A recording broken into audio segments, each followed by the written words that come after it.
ఈరోజు ఉదయాన్నే వైసీపీ నాయకులైనటువంటి ముద్రగడ పద్మనాభరెడ్డి గారి ఇంటి మీద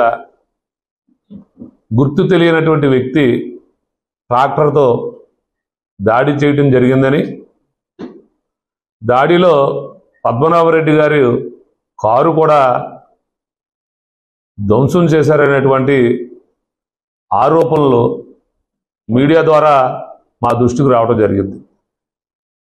ముఖ్యంగా మొట్టమొదటిగా మీడియా మిత్రులందరినీ కూడా జనసేన పార్టీ జిల్లా అధ్యక్షుడిగా మిమ్మల్ని అందరినీ కోరుతా ఉన్నా, జనసేన పార్టీ నాయకుల యొక్క మనస్తత్వం ఎటువంటిది, జనసేన పార్టీలో పనిచేస్తున్నటువంటి జన సైనికుల యొక్క స్వభావం ఏ విధంగా ఉంటుందో మీరు గత దశాబ్ద కాలం నుండి చూస్తూ ఉన్నారు. ముఖ్యంగా జనసేన పార్టీ యొక్క ఉద్దేశం ఈ ఆంధ్రప్రదేశ్ రాష్ట్రంలో రౌడీ రాజకీయాలు ఉండకూడదు, పెత్తందారుల యొక్క పెత్తనం పోవాలి, సామాన్యుడు కూడా తలెత్తుకు తిరగాలి, పేదవాడు కడుపు నిండా అన్నం తినాలనేటువంటి ఉద్దేశంతో పెట్టినటువంటి పార్టీ జనసేన పార్టీ.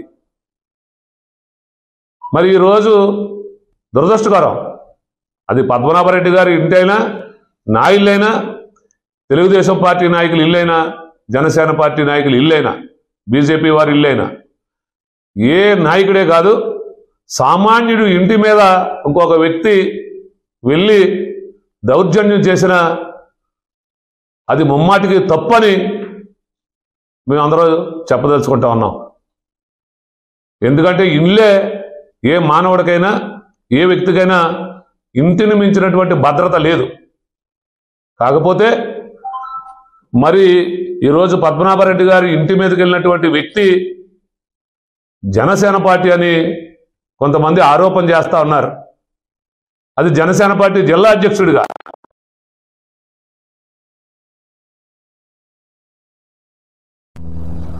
నూటికి 90% మంది వ్యక్తులు మొట్టమొదటి నుండి జనసేన పార్టీలో పనిచేస్తున్నటువంటి నాకు, జనసేన పార్టీలో క్రియాశీలకంగా పనిచేసే ప్రతి వ్యక్తితో నాకు పరిచయం ఉందని ఈ సందర్భంగా చెప్తా ఉన్నా. ఎవరైతే ఈరోజు మీడియా ద్వారా చూస్తా ఉన్నాం, పద్మనాభరెడ్డి గారు ఇంటి దగ్గరికి వెళ్ళిన వ్యక్తి, అతను నేను జనసేన పార్టీలో ఎప్పుడూ చూడలేదని మీ మీడియా ద్వారా నేను ఈ సందర్భంగా తెలియజేస్తా ఉన్నా. నిజంగా అతనికి